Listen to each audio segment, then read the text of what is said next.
Dios los bendiga, hermanos, que nos escuchan a través de este medio, en este estudio que estamos teniendo acerca de en la carta inspirada por el Espíritu. En esta ocasión vamos a terminar de ver este tema que es la falla de Israel en la segunda parte o la segunda razón que llevó a Israel a fallar. Que bueno, dentro de esta segunda parte se divide en dos, que es la que ignoraron la provisión de Cristo o las provisiones de Cristo, y también ignoraron el lugar de la fe. Cuando hablamos de que ignoraron el lugar de la fe, nos quedamos la semana pasada, si no mal recuerdo, en el versículo 10, que es el que vamos a estar viendo el día de hoy. Y hay una pregunta, para empezar, que hay que responder. ¿Cuál es el camino para ser salvo y adquirir la justicia de Dios? Bueno, el camino para ser salvos y adquirir la justicia que Dios demanda, porque eh, nosotros como seres humanos tenemos niveles de justicia y calificamos la justicia de cierta u otra manera. Bueno, pues esa justicia a nivel humano que nosotros calificamos, que nosotros tomamos en cuenta para determinar ciertas situaciones, pues no es la que Dios demanda. Por eso necesitamos ir a la palabra para saber qué es lo que Dios requiere y qué es lo que Dios demanda, y en base a eso ajustar nuestra vida a través del poder del Espíritu a lo que está establecido en la palabra. Hay una gran confusión en gran parte de la iglesia en la actualidad o en el día de hoy, acerca del camino de la salvación. Aunque parezca ilógico y aunque parezca eh, imposible, pero sí, hay una muy importante confusión acerca del camino de la salvación de Dios. Sí, porque hay muchos caminos de salvación, entre comillas, que son impuestos por el hombre, pero el que es de Dios, eh, hay mucha confusión. Y no es algo nuevo, es algo que ya estaba desde que el apóstol Pablo escribió a los creyentes el versículo 10, que dice que si confesares con tu boca que Jesús es el Señor y creyeres en tu corazón que Dios le levantó a los muertos, serás salvo. Y lo dice el siguiente versículo, porque con el corazón se cree para justicia, pero con la boca se confiesa para salvación. Lo primero que hay que entender aquí es que la salvación y la justicia son inseparables, y estas dos, que en realidad es una sola, y ahorita lo vamos a ver, pero estas dos, la salvación y la justicia de Dios, no la del hombre, de Dios, la que Dios demanda, la que Dios pide, y en el caso de la salvación, la que Dios ofrece, eh, son apropiadas por el ser humano únicamente cuando hay confesión y fe, o al revés yo la pondría, fe y confesión. Y para seguir el orden, que nos salude el versículo 8, que es una cita de Deuteronomio 30:14, se habla primero de confesión, que si confesares con tu boca que Jesús es el Señor y creyeres con tu corazón que Dios levantó a los muertos, serás salvo. Y luego, después de la confesión, si usted se da cuenta, se aloja o se dice o se habla de dónde nace esa confesión, que es en el corazón. Si confesares con tu boca y luego creyeres en tu corazón. Es un orden inverso de las cosas, por eso mencionaba ahorita que primero es la fe y luego la confesión. Es un orden inverso en el versículo 10, pero es un orden que corresponde al orden cronológico de la redención. En primer lugar, lo que se hace es creer con el corazón y se otorga la justicia. Dios otorga esa justicia que Él demanda. Y en segundo lugar, se confiesa con la boca. Se confiesa con la boca y Dios otorga la salvación. Ese es el orden de las cosas, ¿no? Aquí el apóstol Pablo está hablando acerca de justicia verdadera y justicia falsa. Es un contraste bien importante que hace aquí el apóstol Pablo, que debemos entender. La justicia falsa viene hablándolo desde casi los primeros capítulos de Romanos, donde dice que la justicia falsa está basada en las obras de la ley. Usted lo puede leer, por ejemplo, así rápidamente en Romanos 10, versículo 5. Dice, porque de la justicia que es por la ley, Moisés escribe así, el hombre que haga estas cosas vivirá por ella. Esa justicia es falsa no en el sentido de que no exista, sí existe, porque se sigue y de alguna manera se impone hasta el día de hoy, pero es falsa en el sentido de que para Dios no vale. En ese sentido es falsa, ¿sí? Esa justicia que está basada en las obras de la ley es imposible cumplir la perfección. Por eso es falsa o por eso menciono que para Dios no vale o no cuenta porque quedamos cortos como seres humanos. Por otra parte, la justicia verdadera está basada sobre la fe en Cristo. Lo leímos en los versículos del 6 al 8, ¿sí? Cerca de ti está la palabra en tu boca y en tu corazón. Y luego, bueno, desde el 6, ¿no? ¿Quién subirá al cielo? Etcétera, etcétera. Es una justicia que está basada en fe, no en obras. No en subir al cielo, no en bajar para levantar a Cristo entre los... No, es en fe. Eh, Dios, o Cristo más bien, en este caso si lo pudiéramos hacer o especificar, Cristo, nuestro Señor Jesucristo, es quien nos da, es quien confiere su propia justicia perfecta a todos los que creen. La justicia con la que Él vivió, la justicia con la que Él murió y la justicia con la que Él resucitó, Cristo la ofrece a los que creen en Él. Y esa es la justicia que vale para Dios y por eso hablamos de una justicia verdadera. Ah, es bien importante que igualemos o que empatemos, que equiparemos justicia y salvación en este versículo 10. ¿Por qué? Porque la persona que es justa delante de Dios, pues se salva. Y la persona que es salva va a ser justa delante de Dios. Entonces son dos cosas que son inseparables y que podemos equipararlas y que podemos igualarlas sin ningún problema. Y estas verdades, cuando hablamos de la justicia verdadera, la justicia falsa, la verdad de la justicia perfecta de la que Dios demanda tiene dos lados. Es un lado positivo y es un lado negativo. Eh, la gracia con la que Dios nos redime, que incluye la justicia y la salvación, ¿no? Como tal, tiene dos lados, el positivo y el negativo. ¿A qué me refiero? Bueno, el lado positivo nos deja ver la justicia perfecta de Él, la cual Cristo vivió, Cristo murió y Cristo resucitó con esa justicia. Bueno, esa justicia nos la pone a nosotros, nos la imputa, se dice de forma teológica, en su gracia. Nos la regala a los que hemos creído que Jesús es el Hijo de Dios y que Él le levantó de los muertos. Y de forma simultánea, nosotros cuando creemos en Jesús, somos, es como si estamos en una corte y se pega con el martillo y somos declarados justos. A esto se le llama justificado o justificación. Pero también somos hechos justos. Empezamos a ser hechos justos, que es la regeneración.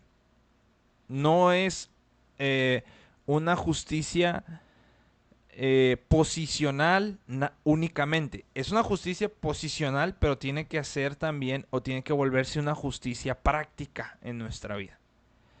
Entonces, cuando hablamos de este lado positivo, eh, podemos ir a Filipenses capítulo 3, versículos 8 y 9. Es el lado positivo de la justicia o de la gracia redentora de Dios. Filipenses capítulo 3, versículos 8 y 9.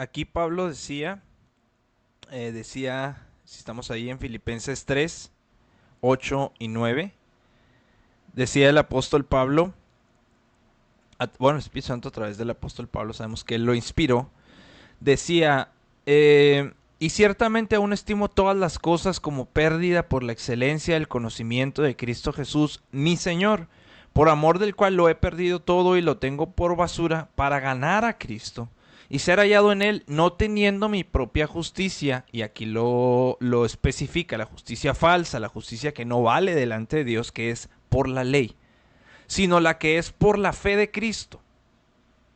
La justicia, lo aclara, que es de Dios por la fe. Entonces, ese es el lado positivo, ¿sí? Pero si se da cuenta, en este testimonio que cuenta el apóstol Pablo, pues está hablando de lo que él tuvo que dejar, que fue la propia justicia, y que fue perder todo.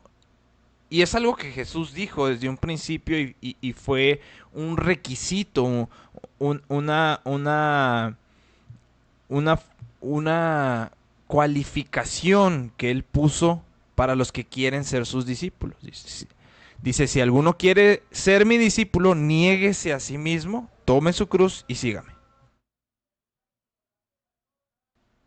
Ahora, el lado negativo. ¿Cuál es el lado negativo de la obra de Dios en el creyente? Bueno, pues podemos llamarlo la salvación.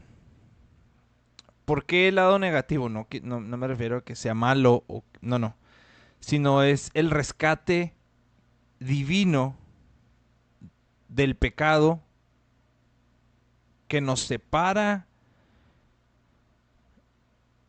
de Dios, del Dios santo, del Dios bueno, del Dios justo. Entonces, a ver si me puedo explicar.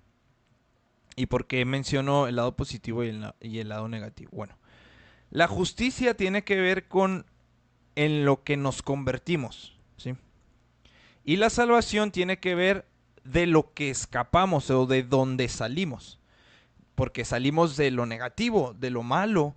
Por eso digo que esta es la parte negativa, la salvación. Nos sacó, decía el salmista, del lodo cenagoso. Y la justicia es en lo que nos convertimos. Justos delante de Dios. La primera, la justicia, tiene que ver con la vida eterna que recibo sin merecer. Y la salvación tiene que ver con el castigo que merezco, pero que no recibo. Repito, es la vida eterna que recibo sin merecer. Esa es la justicia. Mientras que la salvación es el castigo que merezco, pero que no recibo. En la justicia es o se trata acerca del acceso que tenemos a la bendición plena. Y la salvación es el escape de la maldición que merecemos y de la cual sin Jesús es imposible escapar. Entonces, a eso me refiero con positivo y negativo. A eso me refiero con positivo y negativo.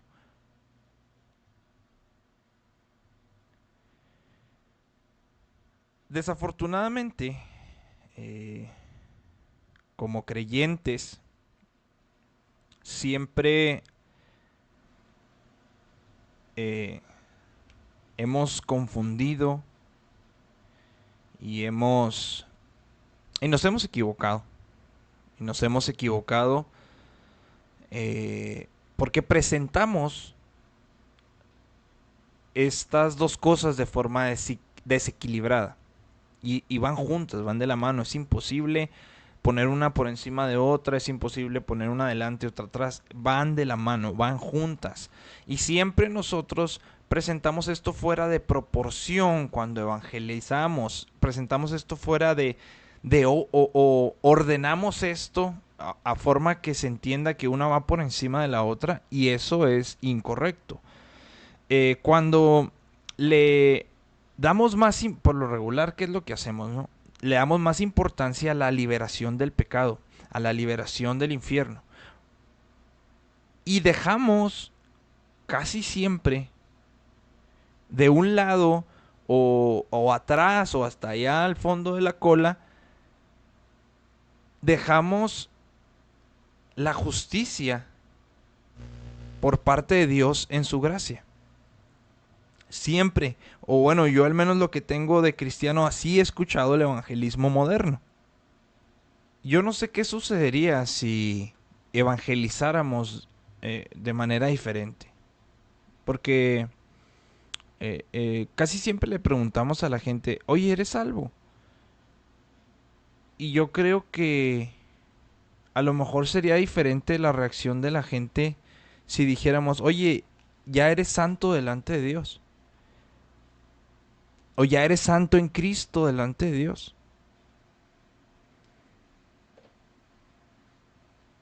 Otra de las cosas que yo he escuchado en el evangelismo moderno es que el amor y la gracia se presentan exclusivo o exclusivamente de la necesidad de salvación, del pecado, de la necesidad de la justificación que tenemos delante de Dios para poder ser bien librados del temible juicio de Él. Y con eso sí presentamos el amor y la gracia, pero la estamos abaratando, lo estamos abaratando. Porque el amor de Dios y la gracia de Dios visto sin la necesidad de salvación del infierno, sin la necesidad de la justicia para no ir al infierno, es un abaratamiento increíble del amor de Dios y de su gracia. Otro contraste que encontramos aquí entre el versículo 9 y el versículo 10. El versículo 9, si usted lo analiza o así, si lo lee de primera, usted se va a dar cuenta que es como una invitación personal a creer. Se enfoca en la persona. Dice que si confesares con tu boca y con tu corazón. Mientras que el versículo 10 es la verdad del evangelio que general, ¿no? Que es para todos los hombres. Dice que si se cree y si se confiesa, no lo hace específico o personal, sino lo hace en forma general. La palabra de Dios nunca jamás, debemos de entender esto, aprueba y mucho menos elogian una fe sin sustancia. Es decir, una fe en la fe, como muchas veces lo describimos. Y podemos ver dos verdades acerca de esto que deben ser creídas por el ser humano en orden de ser salvos o para ser salvo. La primera que debe de creer el ser humano, que es la sustancia de la fe, es lo que es el contenido, el ADN de la fe. La primera es, debe creer que Jesús es el Señor. Y la segunda, debe creer que Dios le levantó de los muertos. Estas dos cosas no es fe, sí, pues allá está Dios arriba y Jesús allá está arriba. No. Es fe con contenido, con sustancia, una fe sustanciosa, que es Jesús es el Señor y Dios le levantó de los muertos. Muchas personas reconocen que Jesús es el Señor, que Jesús es el Hijo de Dios, que Jesús es el Señor del universo, pero aquí no está hablando de un reconocimiento meramente hablado, sino está hablando de una convicción profunda, de una convicción personal y de una convicción duradera, que esto es muy importante. ¿Por qué digo que es muy importante? Porque en muchas ocasiones, o en la mayoría de las ocasiones, podemos tener una convicción profunda. Sí, pues Jesús es el Señor. Una convicción personal, porque yo lo creo. Está arraigado en mí, está profundo, pero si no es duradera, no sirve. En Juan 3:16, que creo que no lo sabemos de memoria, nos explica esto, que debe ser duradero. Dice, de tal manera amó Dios al mundo que dio a su Hijo unigénito, para que todo aquel que en Él cree, no crea, no creyó, no creerá, cree. Es decir, algo que dure. Crees hoy, crees mañana, crees pasado, crees ayer, creíste antier, sigues creyendo, sigues creyendo, sigues creyendo. ¿En qué? En que Jesús es el Señor. Y cuando uno tiene este tipo de convicción profunda, personal, duradera, entonces automáticamente se puede confesar sin reservas, sin condiciones, no, es que la circunstancia, no, pues es que pasó esto, no, pues sucedió aquello. Siempre se va a poder confesar que Jesús es el Señor sin ningún problema. Vienen los problemas a nuestra vida, Jesús es el Señor. Vienen los buenos tiempos, Jesús es el Señor. Vienen los malos tiempos, Jesús es el Señor. Viene la solución, Jesús es el Señor. Siempre dispuestos a confesar que Jesús es el Señor soberano, quien gobierna nuestra vida. Jesús es el Señor. Cuando yo digo eso, estoy diciendo, tú gobiernas mi vida. Tú estás en control de mi vida. Tú eres la única persona en quien confío para yo ser salvo. Y tú eres la única persona a quien someto mi vida de manera completa. Para que tú la controles, para que tú me guíes, para que tú hagas lo que tengas que hacer. Santiago nos enseña en Santiago 2:19 que inclusive los demonios reconocen que Jesús es el Señor. Ellos tienen, yo creo, a lo mejor muchas veces mejor teología que nosotros. Mire, vamos a leer Santiago 2:19. Acompáñeme. Santiago capítulo 2, versículo 19.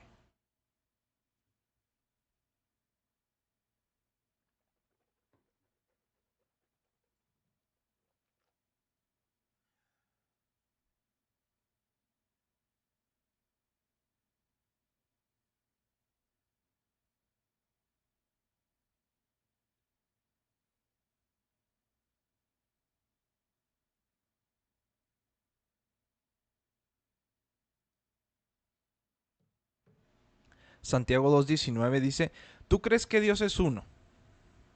¿Tú crees que Dios es uno? Y dice, y lo aclara, bien haces. También los demonios creen y tiemblan. Es decir, aquí Santiago dice, los demonios son monoteístas, tienen una buena teología. Satanás, sus ángeles caídos, son creacionistas, saben que Dios creó todas las cosas. Dios formó los cielos y la tierra y ellos lo saben. Los demonios han observado más de la obra de Dios y saben más acerca de quién es Dios y cuál es su poder que todos los seres humanos. Aparte de Cristo, obviamente, porque Cristo pues, es Dios como tal. Entonces, ellos fueron moradores originales del cielo. Saben exactamente quién es Dios, cómo es Dios, cuál es su naturaleza, cuáles son sus atributos. Lo conocen de manera perfecta. Saben con un alto grado de certeza que cuál es su destino, a lo que ellos están destinados. Y saben que ese juicio significa para ellos la destrucción y el sufrimiento eterno, y por eso yo creo que dice, y tiemblan. Los demonios creen y tiemblan. Y lo que Santiago establece aquí es que los seres humanos pueden creer al estilo de los demonios. Es decir, es una creencia correcta teológicamente, pero no una creencia personal de Jesús como Señor. Puedo estar consciente de mi pecado. Puedo tener una convicción profunda respecto a mi pecado. Es más, puedo tener un sentimiento muy grande de culpa y una necesidad enorme de ser libertado, pero al mismo tiempo carezco de arrepentimiento. Pero al mismo tiempo no abandono el pecado. No estoy dispuesto entonces a confiar en Jesús, porque Él es el único Salvador que me puede perdonar y quitar mi pecado. Entonces, cuando hablamos de este tipo de personas, el escritor a Hebreos da una de las advertencias más terribles para mí que existen en las Escrituras. Vamos a Hebreos capítulo 6, versículos del 4 al 6.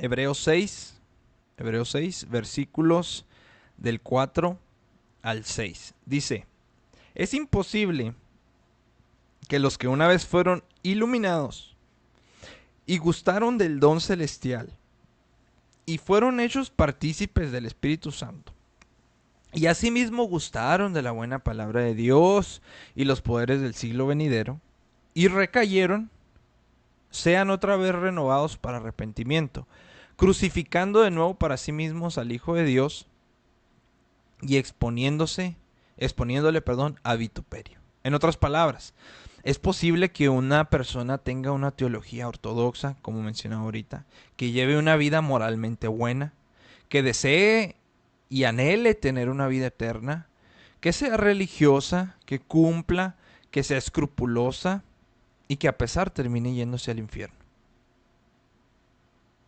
Porque esos creyentes no tienen una relación personal con Jesús. Jesús mismo confrontó a este tipo de creyentes superficiales al comienzo de su ministerio. En Juan 2, 23 al 24, si me acompaña por favor, Juan capítulo 2, versículo 23 y 24.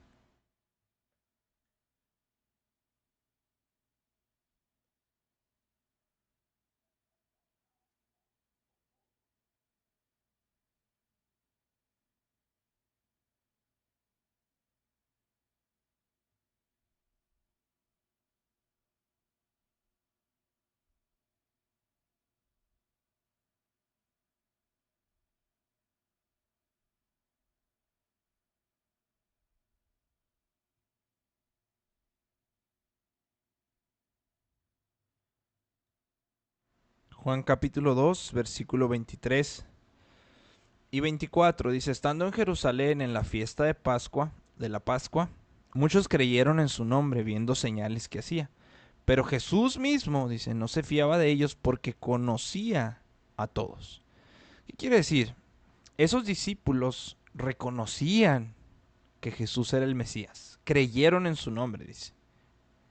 Y a diferencia de los fariseos, eh, creían que esos poderes sobrenaturales venían de parte de Dios. Digo diferencia de los fariseos porque recuerde que los fariseos son los que le dicen a Jesús que él echaba fuera a los demonios por Belcebú. Entonces, ellos creían que Jesús era el Mesías, creían que el poder que salía de él para sanar, para hacer los milagros que hacía, venía de parte de Dios, pero nunca se sometieron a él como Señor y Salvador personal. Por eso Jesús decía, no se fiaba de ellos, porque conocía a todos. Lo mismo le sucedió al joven rico. El joven rico estaba dispuesto a hacer lo que Jesús le dijera para poder encontrar y llegar a la vida eterna, pero no estaba dispuesto a reconocer sus pecados y arrepentirse. No estaba dispuesto a renunciar a las riquezas que eran su prioridad, que eran su amor antes de servir a Jesús como Señor. Los otros tres hombres, no sé si recuerden, Lucas 9, usted lo puede leer, profesaron y dijeron que querían seguir a Jesús, que estaban dispuestos, no importaba el costo, pero al final cada uno de estos tres hombres colocaron sus propias preferencias por encima de la autoridad y del señorío de Cristo. ¿Qué demostraron? Bueno, demostraron que eran discípulos falsos. En muchas ocasiones, eh, nuestro Dios, el Padre, declaró públicamente Fue públicamente.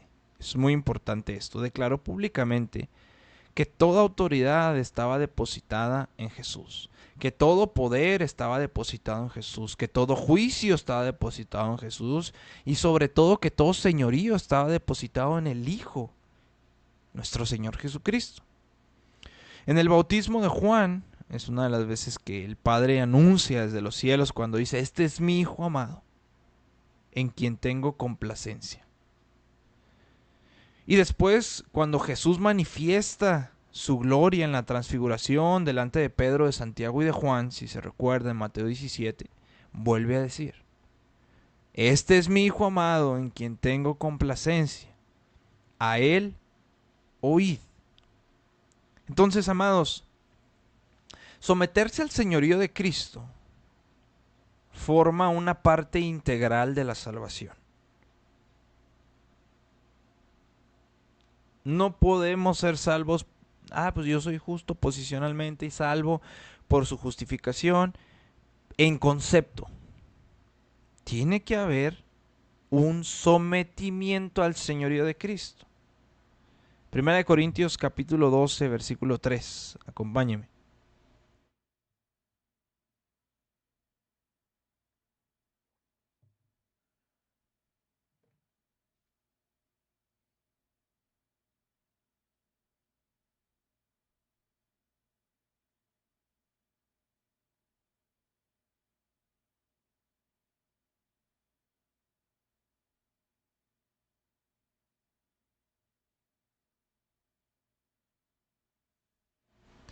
Primera de Corintios 12, 3 dice: por tanto, os hago saber que nadie que hable por el Espíritu de Dios, llama anatema a Jesús, y nadie puede llamar a Jesús Señor sino por el Espíritu Santo. ¿Se da cuenta? Señor. Señor. Cuando el Espíritu Santo, amados, trae fe, trae salvación a nuestro corazón, ese corazón proclama, sin duda alguna, no nada más con la boca, sino con la vida misma, el señorío de Cristo. Romanos 14, 9 dice que Cristo para eso murió y resucitó y volvió a vivir, para ser Señor tanto de los muertos como de los que viven. Él es, amados, Señor. Él es Señor. Muchas enseñanzas actuales separan el señorío de Cristo y la capacidad de Cristo para salvar. Sin embargo, las Escrituras nunca lo separan. La palabra Señor es en griego kurios. Significa que tiene poder y que tiene autoridad soberana. En el libro de los Hechos, 2 veces se hace referencia a Jesús como Salvador. 2 veces.